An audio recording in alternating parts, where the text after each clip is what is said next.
guys, it's Jessica from Peace Love Books, and today I'm here with my May wrap-up. I just forgot what month it was. It is the 1st of June that I'm filming this, but I have the second half of May to wrap up, and I read 18 books in the last 2.5 weeks of May. I do have my first part of my wrap-up that I'll link down below. I split these up every month so that the first half of the month I'll do a wrap-up, and the second half of the month I'll do a wrap-up, so my videos aren't like an hour long because I don't have time to sit here and do that. I don't like filming long videos, so I'm here to talk about the 18 books I read, so I'll go ahead and get to them. If I have any reading vlogs or videos I did for them, I'll link those down below as well. So the first book I read, I did read a couple of novellas this month. I read Sidetracked by S.T. Abbey. This is book 2 in the series, and it is a series where there's a profiler falling in love with a serial killer, and in this one things do escalate. He is working on a separate case of a separate serial killer, and she is like openly dating him now, but she is also tracking down people to kill who have wronged her. She is a serial killer of men who have wronged her, and it's such a good romance, and you always wonder like if he's gonna catch her or not, or figure out it's her, because he's still continuously working on her case as well, and it's great. I'm only on book 2 though. I need to read 3, 4, and 5. I think there's only 5 books in the series. They're all pretty short, so I can't wait to continue on. Then I listened to the audiobook of 40 Love by Olivia Dade. I'm so happy I finally read this. I loved, spoiler alert, this one was not as good as spoiler alert in my opinion. I gave this one 4 stars, but it was really fun. Our heroine wants to be a school principal. She has this job that she is really trying to get, but she's on vacation with her best friend at a resort, and at the beginning she is swimming in the ocean. Her bikini top comes undone and she needs rescuing, and so our hero is there to rescue her, but she's 40, he's in his 20s, and he immediately is like, I really like you and I want a relationship, and her friend kind of pushes them together. Her friend gets her tennis lessons as like a birthday present, but he is the tennis instructor at this resort, and so they have to spend some time together. She is very hung up on the fact though that he is a lot younger than her. Like that is her big problem with them even starting anything, and he's like, it's fine, I don't care, let's do it. And I thought it was really fun. I do think it was very sweet, so nothing like really amazing, nothing really hooked me, but I still really enjoyed it as a romance, so I gave it 4 out of 5 stars. Then I read Other Words for Love by Jasmine Warga. This one is a novel written in verse, and I read it because we are doing at my high school reading camps this summer, and one of the themes of one of the weeks is poetry, and so we have a bunch of books we're gonna buy the kids. This was one of the options, so I read it. It's fantastic. Jude lives in Syria with her family, but things are escalating there, and so her and her mother end up moving to Cincinnati, Ohio, which is really funny because I'm from Columbus, and they end up moving in with her uncle, I believe, and her uncle's wife and daughter, so it's her cousin, and she starts school in America, and she has learned English through watching television, and so she thinks her English is pretty good. People in America don't think it's that good, and so she is trying to become comfortable in America and also like make new friends at school and fit in at school, and I really loved it. She definitely misses home. She's worried about her brother who is trying to get involved in things that are dangerous back home in Syria, and she misses her dad, but it's her and her mom, and she's trying to understand her uncle who is living there, but he doesn't really speak their language anymore, and he is doing well with his job, so he's not really around a lot, and her cousin doesn't really want to act like she knows her at school, but this was so good. I flew through it in a day. I really loved it, so I would definitely recommend picking this up. I gave it 5 out of 5 stars. Then I listened to the audiobook of Bound to a Warrior by Donna Fletcher. This one I was really excited for because they are chained together through the whole book, and so they're actually both prisoners. I don't know what I thought. I thought it was more like she was his prisoner, he was her prisoner or something, and that's why they're chained together. They're both prisoners, and so in the very beginning they end up escaping together, and a lot of this book is them trying to make their way back to his homeland because he is someone who is pretty prominent where he's from. I don't want to spoil anything, but they end up falling for each other as they're going there, and I feel like the romance is just very low angst. Like it's clear they like each other, they're attracted to each other, they have to sleep next to each other, bathe next to each other, eat next to each other, everything, because they're literally chained together the whole book. So definitely forced proximity in this one. I really liked it. It was just more of like a sweet romance, and again, kind of like 40 Love, it wasn't like so engrossing and amazing, but it was still a really sweet romance, so I gave this one 4 out of 5 stars. Then I ended up picking up The Soulmate Equation by Christina Lauren. This one I think I gave 3.5 stars. I know people have been loving this, but I think that Christina Lauren's most recent books are just not amazing. This one is the better one out of their recent releases, but it was just like, that's okay, it's fine. That's what's been happening a lot with traditionally published romances. They're just fine. So in this one, our heroine's name is Jessica. She is a single mom, and her friend kind of ropes her into trying out this new dating app where they match your DNA to find your soulmate. She figures out that she matches with the like lead person of the company, and they are like the biggest match, like the most close match they've ever had, like a diamond match or something. And so they ask her if she will date him to see if it actually works out for their company, and they did not get off on the right foot at all. She really hates him when she first met him, when she went to the company to try out the app in the first place. And so it's their romance, and it was cute, but nothing I was really loving. I mean, her daughter was adorable. I liked how he acted towards her daughter and how they got to know each other, but there was also a lot of talk at the end, like, about how the app worked and, like, the matching worked, and I'm like, I don't care. So it was fine. It was just fine, and that's how I feel like I talk about a lot of traditionally published romances. It was fine. 3.5 stars. Then I read something that was beyond fine, and that was Forget Me Not by QB Tyler. This one, I've talked about it in a couple of videos already. I listened to the audiobook of this. I'm obsessed. It is a marriage and trouble romance. Our hero and heroine are on the brink of divorce. They're literally like weeks out from getting a divorce. He cheated on her, and there was a reason he cheated on her. There is trigger warnings in here for loss of a child and miscarriage, so make sure you know that going in, but he ended up cheating on her, and she is currently dating someone else. He's currently dating someone else, and she gets a call saying he's been in an accident, and he doesn't remember anything from the past 2 years. In his mind, they're still like in the honeymoon phase, madly in love, head over heels for each other. And so he's like, hey, like, you're here to take care of me. And she's like, no, I'm not. And he's like, what do you mean? Why are you acting so weird? Like, come here, you're my wife, we love each other. And she's like, are you kidding me? And the romance goes from there. She has to take care of him. He has to go stay with her. He cannot believe he would ever cheat on her. He is devastated when he hears that. Lots of groveling in here. I loved this book so much. One of my new favorites, probably one of my favorites of the year. I cannot wait to read more from QB Tyler. I know she has some like forbidden romances and some more taboo romances that I don't know are up my alley, but the angst in this one, there was so much just chemistry between them that she had such a hard time resisting, because she still wanted to not like him because of everything she could remember, but he doesn't remember any of that. So I loved it. 5 out of 5 stars. Another 5-star read was Then Came You by Lisa Kleypas. This one was the Ravished by Romance pick for May, and I loved it. Our heroine's name is Lily. I should remember that. That's my dog's name. But it's Lily and Alex, and Lily is one of the people who she is looked down upon by society. She doesn't follow society's rules. Literally at the beginning, she jumps into the Thames to grab her hat, like off of a riverboat that like the prince or king is like throwing a party on. Like, she does not care about society.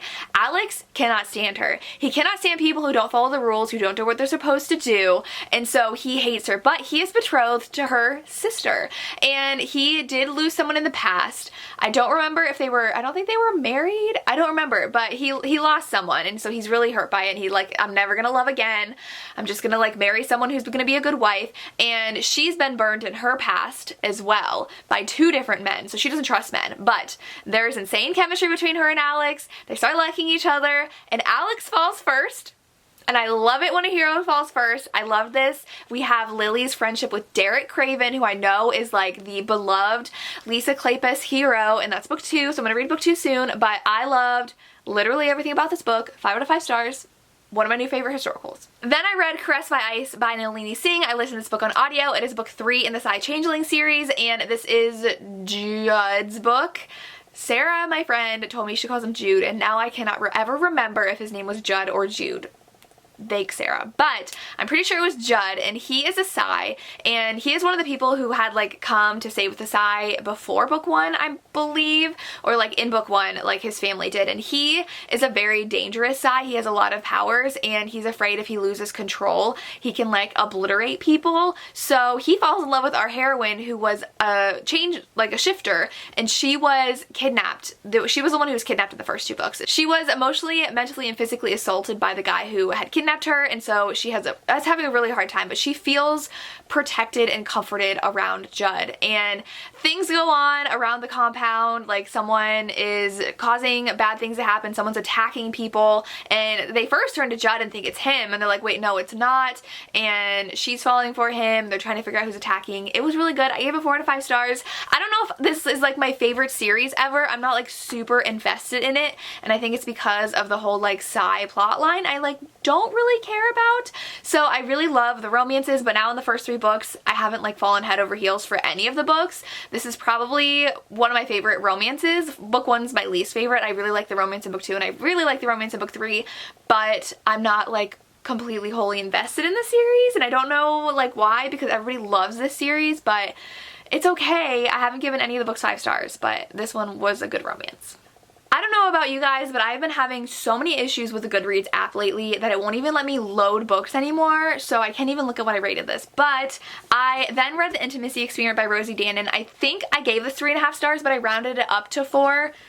Danan? I don't even know how I just said that last name, but this is the author's second book. I read it for the Giving Authors a Second Chance reading vlog I did, and I enjoyed this a lot better than the first book. Our heroine's Naomi. We met her in book 1. She is a sex worker. She works in adult film, and she also works for the company they built in book 1, so she does a lot of talks about sex positivity and everything like that, and she wants to give like in-person talks now. She'd love to interact with people, do classes, and so she gets approached by a rabbi of a synagogue, Ethan. He is a new rabbi at the synagogue. He's super young, but he was hired because nobody's really attending the synagogue, and he's trying to get like young people to come to church, and so he hires her to do some sessions at the synagogue, and it's their romance, and I think their romance is really cute. I really loved Ethan's character. He became a rabbi because of what he went through when he lost his father, and it's really cute because they're definitely a forbidden romance. She's like, I can't be in a relationship with you because of my profession, like that would never work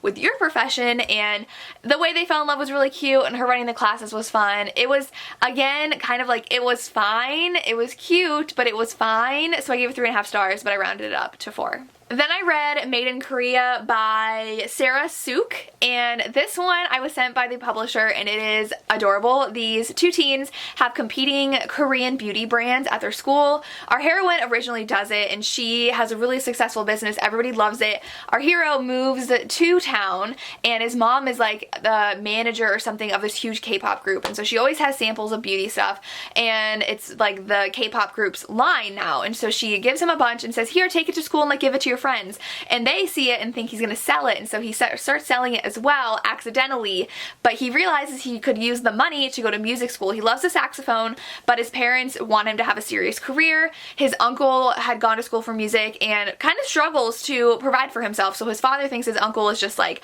a waste and didn't really do a good job in life, and so our hero, he really wants to be a musician, but he can't tell his parents, so he needs to get a saxophone fix. He needs to get money to apply to school and go to school, so he decides to continue selling the products his mom gives him, and our heroine is not happy. She is trying to get money to take her grandmother to Paris, and her mom has super high expectations of her, always compares her to her older sister. She's never good enough, and so she is devastated that someone's taking her business away, and so she gets super competitive, bets him. They end up betting like whoever wins and makes the most money has to forfeit their profits to the other person, but they start liking each other, but then it's like their rival, should they keep up this bet? It was so fun. The heroine, I will say, is very unlikable in the beginning. She's so competitive. She doesn't really have friends. She sees people as business opportunities, but she grows a lot through this book, and I liked how her relationship with her mom grew as well. I loved our hero. I really enjoyed this book. I gave it 4.5 stars. I had a lot of fun reading it, and I think you guys would enjoy it too. Then I read Twice Shy by Sarah Hoggle. This one I've talked about in a couple of recent videos, and it was so cute at the end, but the beginning was hard to get through. This is Mabel and Wesley's story. Mabel inherits his house from an aunt that she hasn't spoken to since she was young. She literally quits her job, moves out of her apartment, and shows up at this place like, hey, I own it now. It is completely run down and uninhabitable, so she she has to live with Wesley, who lives in like the caretaker's cottage on the property because he is the groundskeeper and he was also left the house. So they have to live together and they really don't get along at first. Wesley is very standoffish. We learn later on though that he does have really bad anxiety, and so that's really why he can't talk to people, but he slowly starts talking to her. They write notes to each other, and the last 100 pages is gold of this book. I loved it. I loved Wesley. I loved everything about it. The first 200 pages, very slow. Maybelle goes for pages of these daydreams she has, and I really didn't like that choice the author made. I was like skimming the daydreams because I literally did not care, and it would be like 2 hours passed and she realized she had been daydreaming for 2 hours. So I didn't like that part of the writing style, but I really enjoyed this book at the end. So I gave it 4 out of 5 stars. It was so adorable, so cute, but I just had an issue with the first 200 pages.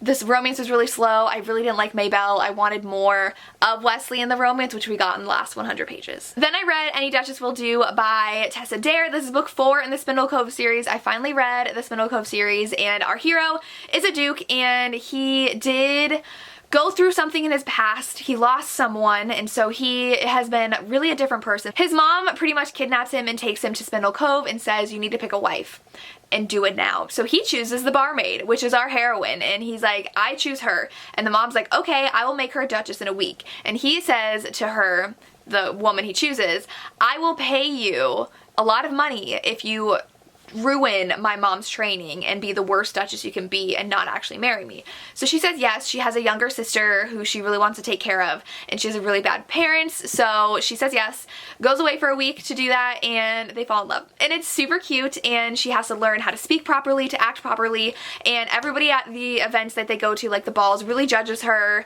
and she has to act like it doesn't affect her when it kind of does, kind of doesn't, and she learns more about our hero, learns more about his past, has to try to make his family understand him, and it was so good. I gave it 5 out of 5 stars. This series was 2 hits and 2 misses, so I'm glad it ended on a hit for me because I really like this, and I would definitely recommend picking up the series. Then I picked up Heartstopper Volume 2, and this was the absolute most adorable thing I've ever read. I loved the first one. This is Nick and Charlie, and the first book ended on a cliffhanger, and Nick is a rugby player. He always has thought he was straight. Charlie is openly gay at school. They've started growing closer. Nick is confused. He's like, I don't know what my identity is. Do I like boys? Do I like girls? I don't know.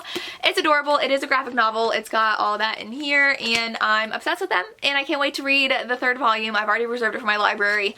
I gave this 5 stars. Then I did end up reading Honey Girl by Morgan Rogers. This one I'm really conflicted over because the synopsis makes it sound like a romance, and it's definitely not a romance, and our heroine, she ends up marrying someone in Vegas, and it starts out with that happening, and then they both go their separate ways, and they are like doing their jobs. The one girl lives in New York, and she does like a radio show at night, and then our other heroine, she is a PhD student. I think she just finished her PhD in astronomy, and she's really at a point in her life where she doesn't know what to do. She's always a disappointment to her dad, who is a colonel, and her mom lives in Florida and on like an orange farm, and she ends up going to visit her wife in New York to spend the summer with her, and it was okay. I ended up giving this one 3 stars. I just didn't love it. It was a lot of our heroine trying to figure out who she is, what she wants, and how to live her life and how she wants to live her life, and it was just fine. I wasn't in love with the story. I didn't find myself super connected to any of the characters. I enjoyed it when she did go to New York and met her wife's friends. Yugi, I think was her name, and her friends and roommates were hilarious, and I liked the things that they did together, but I was just listening along, and I actually had to put it down. I listened to the first like 3 hours of the audiobook, and then I was not feeling it, so I stopped for a little bit and then continued on and read the rest, but it was just okay. I expected more. I didn't love it, but it's not the kind of book I gravitate towards really. I need like some romance or some action or something, and not just like a story of someone's life. So 3 out of 5 stars for this one. More of a me problem, but it was just fine. Then I listened to A Taste for Love by Jennifer Yen. This one is a Pride and Prejudice retelling. Our heroine loves to bake. Her mom is very stern with her and doesn't want her to be a baker. She's like, I didn't come to America and do all this so you can be what we are, because they do own a bakery. She wants her to be something else that is gonna like make money, and so, or like traditionally make money, and so the mom always puts on a baking contest, and so our heroine is like, can I participate? And her mom's like, no, but you can help judge. And what her mother does, she wants her to marry a nice Asian boy, so what she does is she makes it into a dating contest for her daughter, so the winner not only gets a scholarship of the baking contest, they also get to win these like lessons in baking from the daughter, which is really like she's trying to make her date them. And so our heroine is really into this one guy who is one of the competitors. They don't get off on the right foot. It's Pride and Prejudice retelling, so they really don't see eye to eye when they first meet, but she's kind of really intrigued by him and she starts liking him more throughout the competition. Someone's trying to sabotage the competition. It was really cute. I gave it 4 to 5 stars. I thought it was fun. I liked the baking element. The competition was fun. I liked her relationship with her sister. The romance was adorable, and she was just recovering from a cheating boyfriend, and she's never really been into dating Asian boys. She's always dated white boys, and her mother hates that about her. So then she's like, am I trying to do this to please my mom? I don't know, when she starts falling for the Asian boy in the baking contest. So it was really cute. I really liked it. 4 to 5 stars. Then I read Filthy by Serena Ackroyd. This was for the Ravished by Romance book club that I host with Lacey from Lacey Book Lovers, and I gave this 3 stars. It's Mafia romance.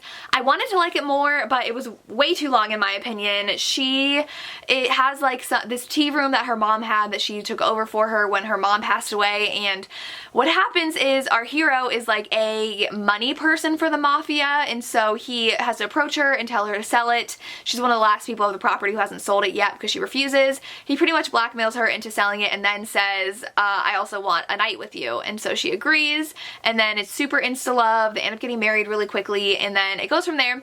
I thought it went on too long. It was insta-love, so know that going in. I knew that going in. I read some reviews, so that was fine, but a lot of inner monologue of our heroine, and it kind of just got to be too much, and there were a lot of steamy scenes in here, and I was like, I don't need all of these. So I gave it 3 to 5 stars, but I'm really excited for the other characters in this series, and Serena Ackroyd was really excited that we had chosen her book for the book club. She was super sweet about it, even though Lacey and I both gave it 3 stars.